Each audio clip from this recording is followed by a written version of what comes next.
Hello, and thanks for clicking on this link for another edition of Dr. Mac's Disaster Hack.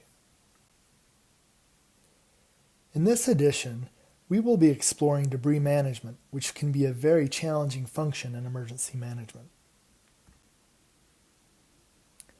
Our goal today is to anticipate large quantities and different types of debris produced in disasters, and predict the unique challenges associated with debris and learn how to manage debris effectively. Let's dive in. One of the first things to recognize is the significant amount of debris which may be produced in a disaster. For instance, Hurricane Floyd destroyed 18,000 mobile homes in North Carolina. It also produced over 1,500 tons of animal carcasses that drowned in the event. When a series of tornadoes impacted Oklahoma, it was estimated that over 500,000 cubic yards of debris was collected. After the Northridge earthquake, over 9,500 tons of debris had to be disposed of. Hurricane Irma left a wake of destruction behind and over 1.2 million cubic yards of debris in the city of Jacksonville alone.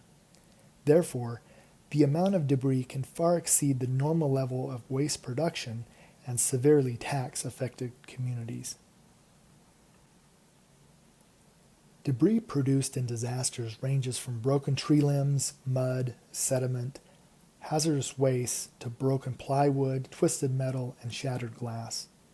Many disasters, such as earthquakes, tornadoes, hurricanes, and floods, may damage buildings and result in the loss of personal property. But certain disasters often produce very specific types of debris. Hurricanes and floods produce a lot of sediment. Tornadoes and hurricanes generate a lot of green waste. Fires are accompanied with ash and charred wood.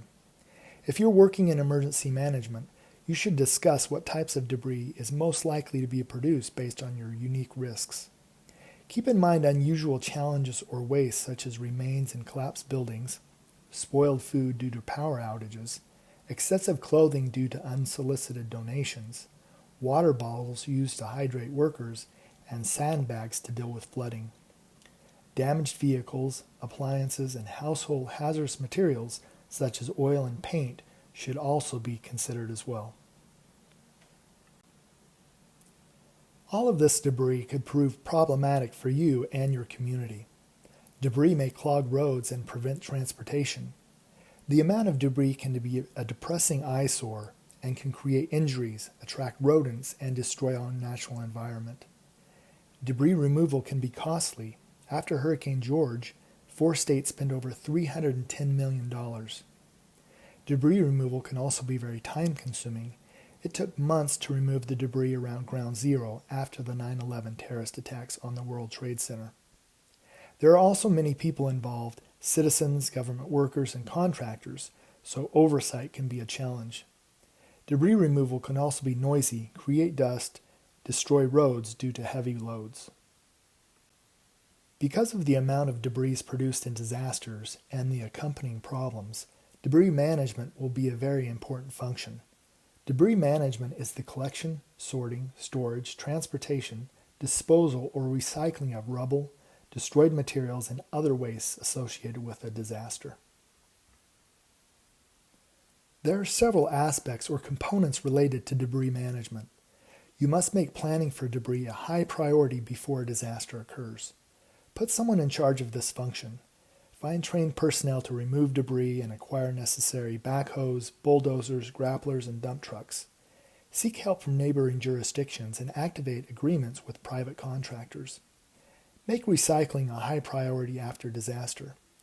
Vegetative debris such as broken tree limbs, brush, and yard waste can be chopped.